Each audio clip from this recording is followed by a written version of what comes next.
2019년 6월 9일 임신한 중국인 임산부 왕란란과 그녀의 남편 위효동이 일출을 보기 위해 태국의 우본 라차탄이 파당 국립공원에 도착하였습니다. 하지만 갑자기 남편 위효동이 뒤에서 왕란란을 끌어안고 볼에 키스를 하더니 낮은 목소리로 다음 생에 다시 만나자 라고 하며 임신한 지 3개월 된 왕란란을 34m 절벽 아래로 밀었습니다. 불행 중 다행히 왕란란은 길을 잃은 관광객에게 구조되었습니다. 도대체 위효동은 왜 아내를 절벽에서 밀쳤을까요? 중국 갑부 왕란란은 또 어떻게 우효동의 유혹에 빠지게 된 것일까요? 안녕하세요. 미스터리 수사국입니다. 오늘은 중국 부자 임산부가 절벽에서 추락한 사건에 관해 이야기해봅시다.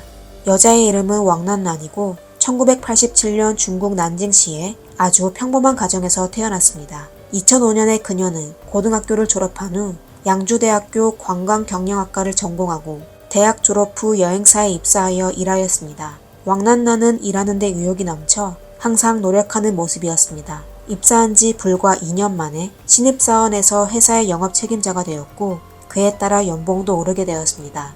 2012년에 그녀는 태국으로 파견되어 일하기 시작하였습니다. 일한 지 2, 3년밖에 안 된 소녀가 총책임자의 신분으로 외국으로 파견됐다는 것, 그녀의 능력을 인증하는 것이었습니다.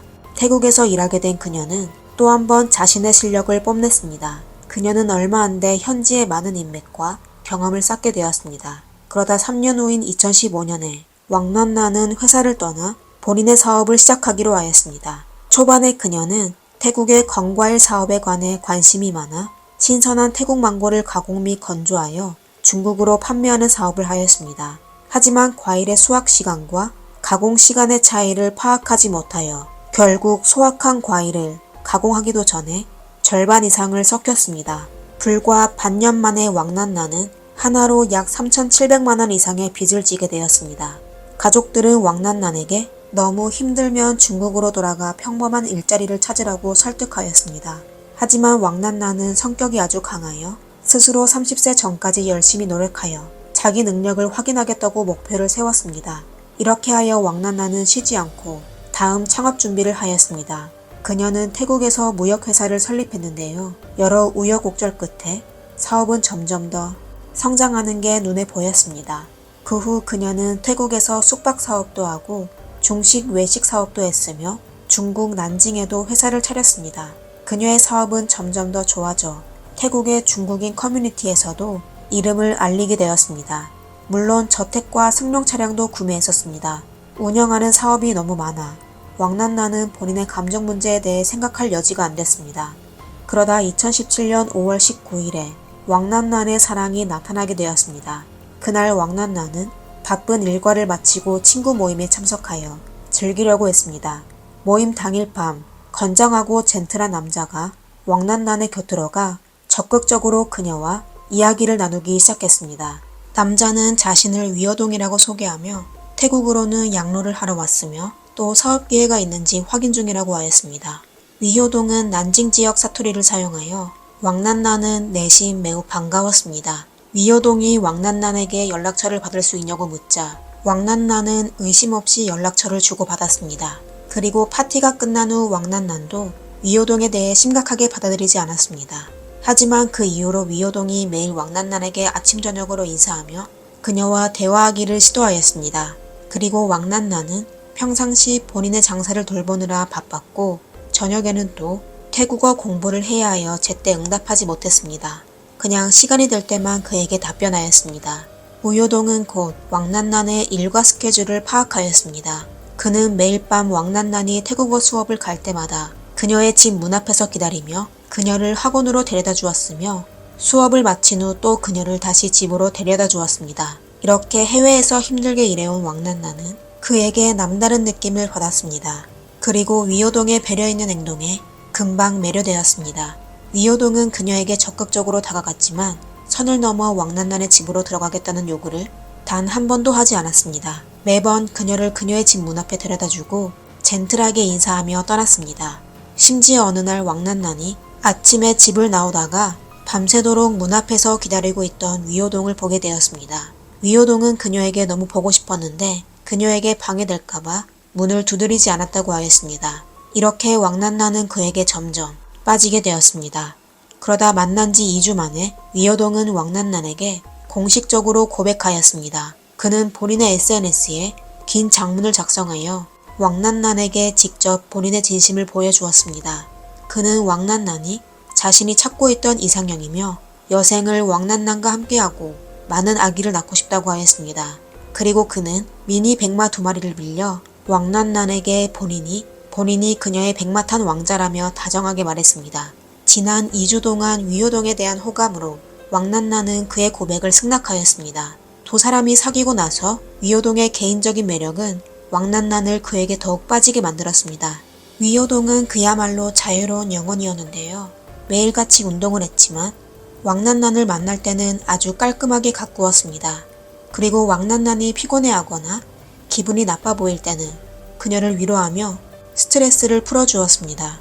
위효동은 또 힘을 빠지게 하는 말을 한 번도 하지 않았고 항상 적극적인 모습이었습니다. 왕난난은 태국에서의 사업이 괜찮게 발전하고 또 본인의 짝을 찾게 되었다고 자신은 매우 운이 좋다고 생각하였습니다. 이렇게 그녀는 천천히 강인한 모습을 내려놓고 소녀처럼 사랑에 빠지게 되었습니다. 그들의 관계는 아주 빨리 발전하였는데요. 위효동은 불과 20일 만에 왕난난에게 청혼하였습니다. 하지만 왕난난은 너무 성급하다고 생각되어 그의 청혼을 거절하였습니다. 하지만 위효동은 포기하지 않고 계속하여 청혼하기 시작하였습니다. 결혼하자, 혼인신고부터 하고 식 올리자, 당신의 가족하고 친구들에게 내가 당신에게 맞는 사람이라는 걸 증명할게 라고 청혼하였습니다. 왕난난의 거절은 오래가지 않았습니다. 결국 그녀는 남자친구의 달콤한 함정에 빠지게 되어 두 사람이 사귄 지 한 달 만에 위효동의 청혼을 받아들였습니다. 왕난난은 사랑은 결코 막을 수 없다고 생각하였습니다. 하지만 위효동과의 결혼이 그녀의 삶을 고통으로 바꾸게 될 줄은 상상도 하지 못했습니다.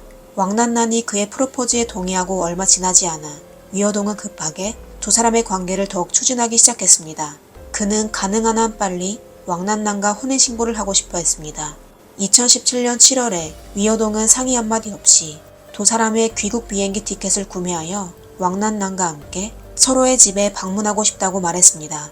그러다 집에 돌아간 지 이틀 만에 왕난난이 부모님에게 남자친구에 대해 이야기하기도 전에 위효동이 그녀의 집으로 찾아갔습니다. 그냥 왕난난이 너무 보고 싶어서 매 순간 같이 있고 싶다고 말하였습니다.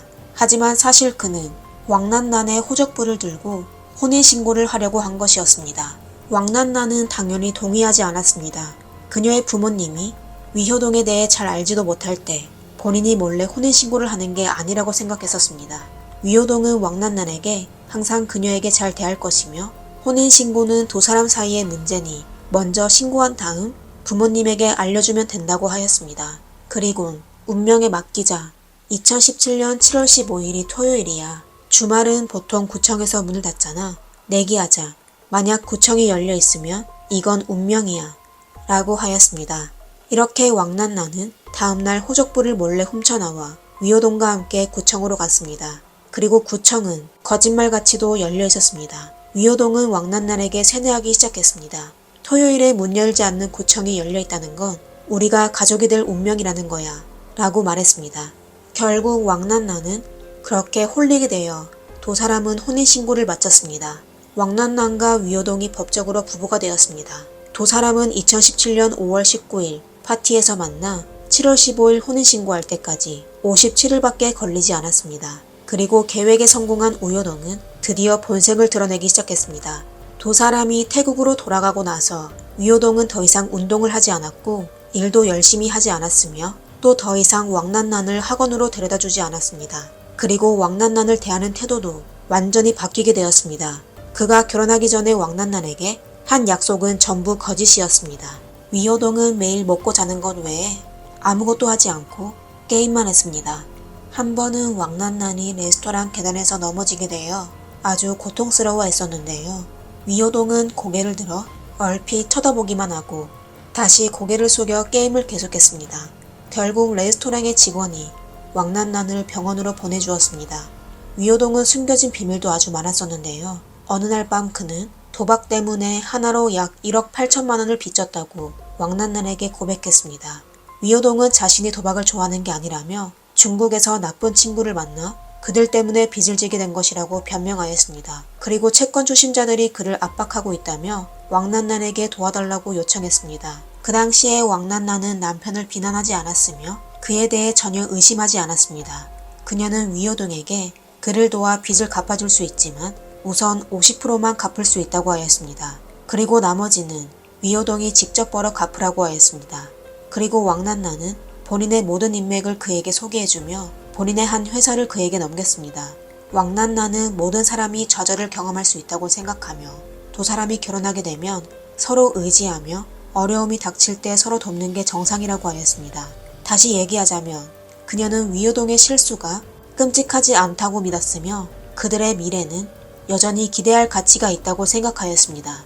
위효동이 정말 그녀를 사랑한다면 그녀의 진심을 받아들여 정신을 차렸으면 아마 해피엔딩일 수 있지만 사실 위효동은 처음부터 계획하여 왕난난에게 접근한 거라 그녀를 전혀 사랑하지 않았습니다. 그리고 왕난난이 이번 일을 너무 쉽게 넘어가죠. 위효동은 그녀를 더욱 무시하며 더 많은 이익을 얻으려고 하였습니다. 빚을 갚고 위효동은 한동안 변한 척했습니다. 그는 매일 회사에 출근하며 회사 운영에 적극적으로 참여했습니다. 왕난난은 본인이 사랑으로 남편을 변하게 했다고 생각했는데 과연 진짜 그랬을까요? 얼마 지나지 않아 한가을의 아침에 위효동은 왕난난에게 고객과 약속이 있다고 하며 집을 떠나 더 이상 연락이 닿지 않았습니다. 왕난난은 남편에게 무슨 일이 생긴 게 아닐까? 라며 그를 걱정하고 있었는데 회사 회계팀이 그녀를 찾아 회사 통장에서 하나로 약 9억 2천만 원의 비정상적인 지출이 있었다고 하였습니다. 왕난난은 바로 은행으로 달려가 어떻게 된 것인지 확인했는데 결국 남편이 신분증과 결혼증명서 그리고 비밀번호로 그 금액을 자신의 통장으로 이체한 걸 알게 되었습니다. 왕난난은 남편의 배신에 실망하여 경찰에 신고하였습니다.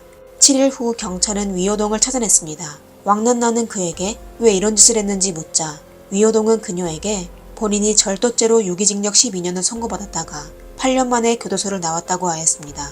그리고 그는 중국 장쑤성 우시 출신이었는데 교도소에서 난징에서 온 수감자를 만나게 되어 그에게 난징말을 배웠다고 하였습니다. 또 본인의 청춘이 감옥에서 보내게 되어 그는 매일 일만 하고 화려한 삶을 한 번도 즐기지 못한 것 같아 너무 억울하여 그 돈을 훔쳤다고 하였습니다. 그는 실종되고 7일 동안 아주 사치스럽게 살았습니다.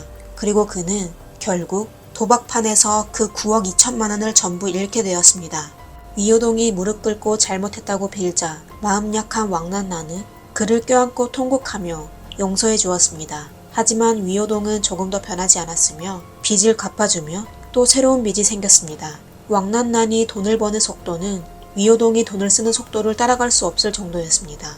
두 사람은 이미 자주 싸우게 되었으며 그들의 관계도 엄청나게 악화되었습니다. 2019년 4월 1일 두 사람의 결혼 생활은 막바지에 이르렀습니다. 하지만 이때 왕난난은 자신이 임신한 사실을 알게 되었습니다. 그녀는 엄마가 되기를 간절히 바랐지만 위효동은 아내가 임신했다는 사실을 알게 됐을 때 아이가 자신과 아무 상관이 없는 것처럼 아무런 반응이 없었습니다. 그러나 얼마 지나지 않아 다정하고 자상한 남편이 돌아와 왕난난을 놀라게 했습니다. 그는 장보기부터 요리하며 아내를 돌보는 것까지 살뜰히 왕난난을 돌보기 시작했습니다. 그리고 왕난난은 뱃속의 아이가 위효동의 책임감을 깨었고 그도 아이의 탄생을 기대하고 있다고 믿었습니다. 그러나 사실 더 큰 음모가 왕난난을 기다리고 있었습니다. 여러 번의 빚을 지고 위효동은 더 이상 왕난난으로부터 돈을 받을 수 없었습니다. 이렇게 그는 어떻게 하면 아무도 모르게 왕난난과 그녀의 아이를 없애고 아내의 재산을 상속받을 수 있을지 생각하기 시작하였습니다. 아내에게 다시 관심을 준 건 단지 그녀의 경계심을 없애려고 한 것입니다. 왕난난 밑으로 생명보험을 몰래 가입했는데요. 수익자는 본인으로 정하였습니다. 만약 아내가 사고로 숨지게 되면 하나로 약 5,700만 원의 보험금을 받을 수 있었습니다. 그리고 왕난난의 첫 번째 재산 상속인으로 위효동은 왕난난의 대부분의 재산을 얻을 수 있었습니다. 그리고 왕난난은 남편의 계획을 전혀 모르고 있었으며 엄마가 되는 기쁨에만 빠져 있었습니다. 보험에 가입하고 42일이 되는 날 왕난난과 남편은 방콕으로 돌아가 아이의 도착을 맞이하려고 인테리어를 시작하였습니다. 방콕에는 왕난난이 아는 친구들이 많았는데요. 매번 방콕을 떠나거나 돌아올 때마다 그들을 만났습니다. 하지만 이번에 위효동은 아이를 보호해야 한다는 이유로 왕난난에게 친구들을 못 만나게 하였습니다. 2019년 6월 7일에 위효동은 왕난난에게 배가 부르기 전에 여행을 떠나자고 제안했습니다. 그리고 그는 차를 렌탈하여 왕난난과 같이 놀러 갔습니다. 그가 선택한 여행지는 관광객이 적고 국립 삼림공원입니다. 카우아이부터 메소, 오원까지 모두 자연환경이 아주 아름다운 곳이었는데 위효동은 풍경에 전혀 관심이 없어 보이며 마치 무언가를 찾는 것처럼 보였습니다. 그러다 파탐 국립공원에 도착했을 때 위효동은 마치 무언가를 발견한 것 같이 갑자기 다음날 떠나지 말고 파탐에서 일출을 보자고 하며 또 왕난난에게 좋아하는 사람과 함께 일출을 보는 게 아주 낭만적인 일이라고 하였습니다. 다음날 새벽 3시 30분에 두 사람이 일어났고 5시 30분에 파탐 절벽에 도착하였습니다. 그러다 그날 그들은 절벽에서 일출을 구경하는 10여 명의 관광객을 만나게 되었습니다. 7시에 해가 뜬 후 여행객들은 하나둘씩 떠나 결국 위효동과 왕난난 그리고 몇 명의 관광객만 남게 되었습니다.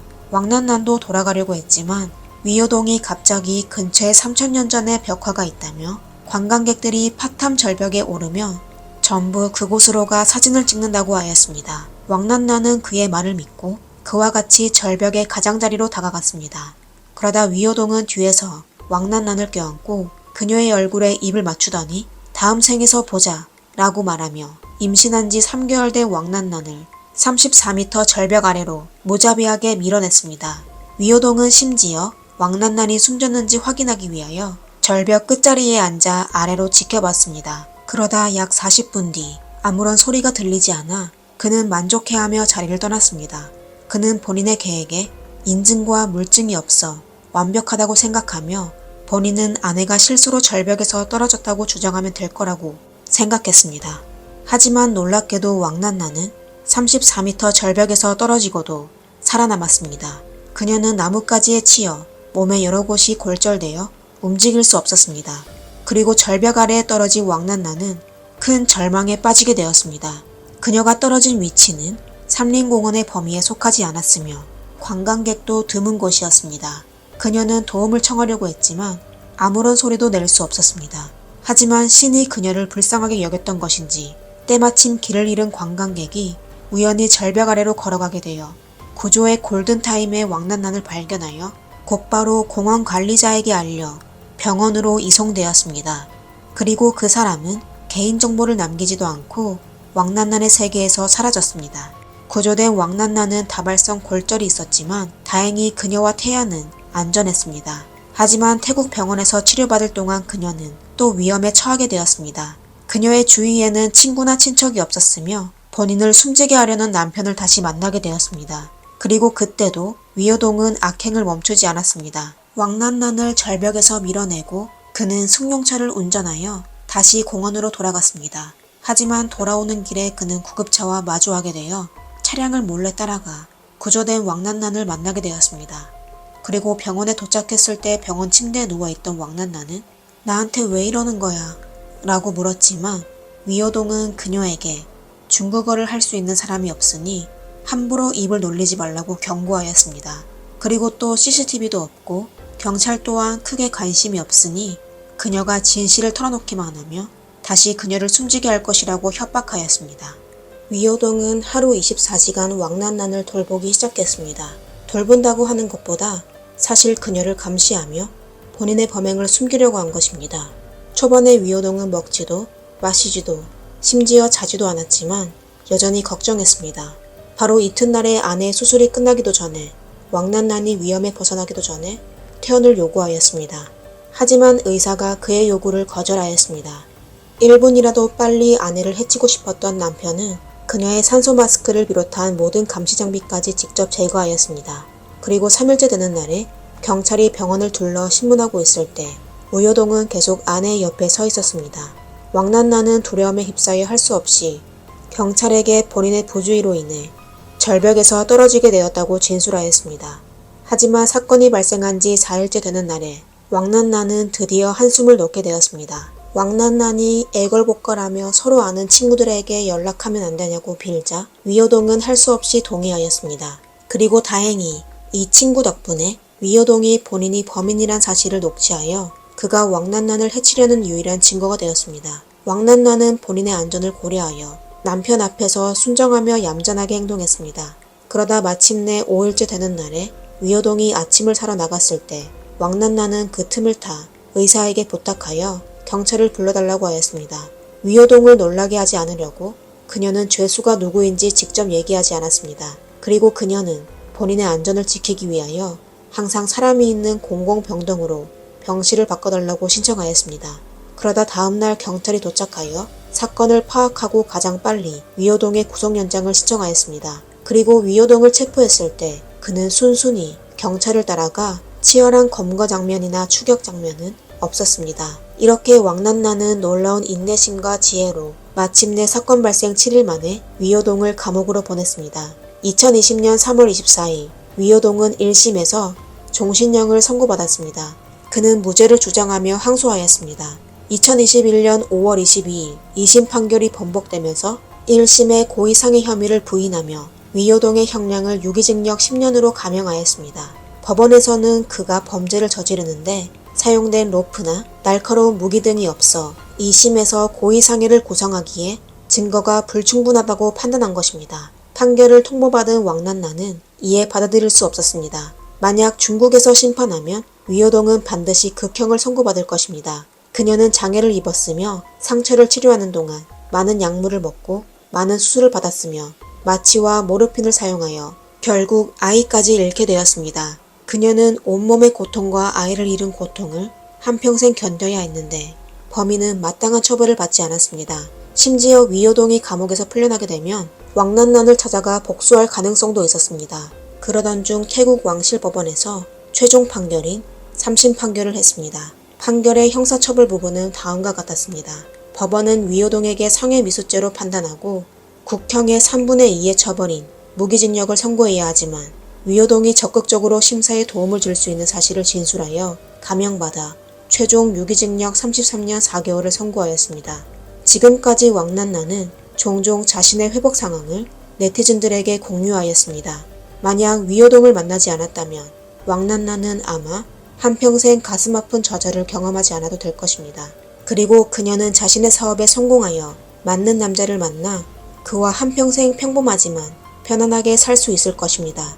하지만 안타깝게도 그녀는 감옥에서 막 출소한 죄수를 만나게 되었습니다. 위호동은 왕난난을 유혹하기 위하여 그녀의 3년 된 모멘트를 샅샅이 뒤지며 심지어 메모까지 하였습니다. 그는 왕난난이 즐겨 다니던 식당을 알아내 매일 줄을 서가며 아침을 구매했으며 그리고 왕난난이 매일 태국어 수업을 받아야 하는 걸 알고 그녀를 매일 픽업했습니다. 또 왕난난이 꽤 감성적인 사람이라는 걸 알게 되어 그들의 미래를 나열한 장문의 고백 편지를 써서 그녀를 기대하게 하였습니다. 이렇게 하여 왕난난은 위호동이 파놓은 함정으로 들어가게 되었습니다. 왕난난의 이야기는 우리에게 다시 한번 교훈을 주었습니다.